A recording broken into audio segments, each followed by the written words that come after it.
جايبه لكم النهارده بقى تتبيله خطيره للفراخ. هعمل معاكم دبابيس الفراخ بتتبيله روعه، ريحه وطعم مفيش بعد كده.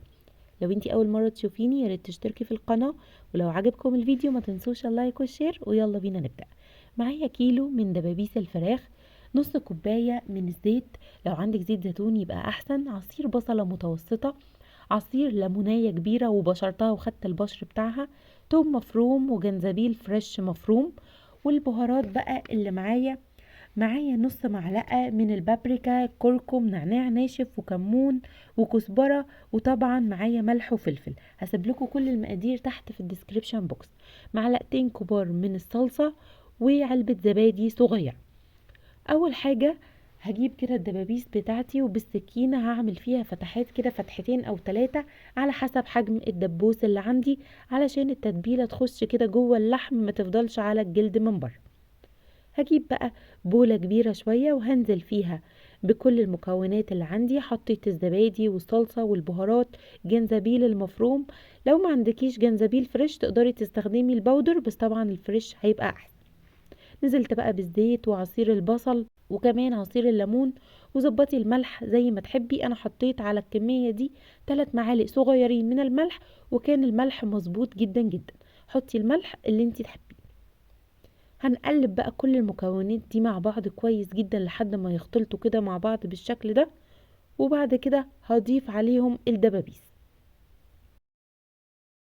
هنقلب بقى كويس قوي الدبابيس، لازم بايدك كده تقلبي كويس قوي وتدخلي الخلطة دي جوه اللحم وتحت الجلد كده بالشكل ده كده، عشان تتأكدي ان كل دبوس منهم شرب كويس قوي من التتبيلة.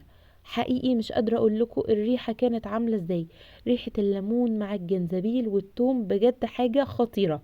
اتمنى ان انتوا تجربوها كده وتعجبكم وتقولوا لي رأيكم. هنغطيها بقى ونسيبها في التلاجة اقل حاجة لمدة ساعة، ويا ريت لو تفضل ليلة كاملة في التلاجة هيبقى احلى. بعد كده بقى لما خرجت من التلاجة جبت صينية بتدخل الفرن، دهنتها كده بمعلقة كبيرة من السمنة، وهبدأ ان انا ارص فيها الدبابيس بتاعتي بالشكل ده كده.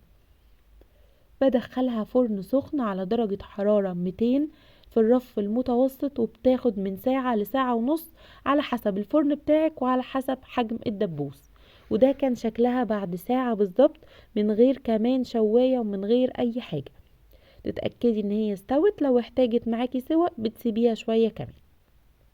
بجد وصفة سهلة وسريعة وبسيطة. قدمت معاها كمان رز بالكاري والكركم، لو عايزين طريقته اكتبولي في الكومنتس. وعملت معاها ملوخية وشوربة لسان عصفور.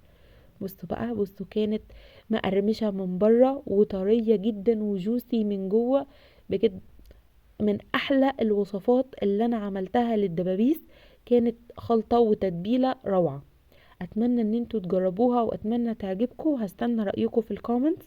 ويا ريت تشوفوا كمان الوصفات اللي قبل كده. ولو انتوا اول مره تشوفوني ما تنسوش تشتركوا في القناه، ويا ريت لو عجبكم الفيديو تعملوا له لايك وشير، واستنوني ان شاء الله في الوصفه اللي جايه.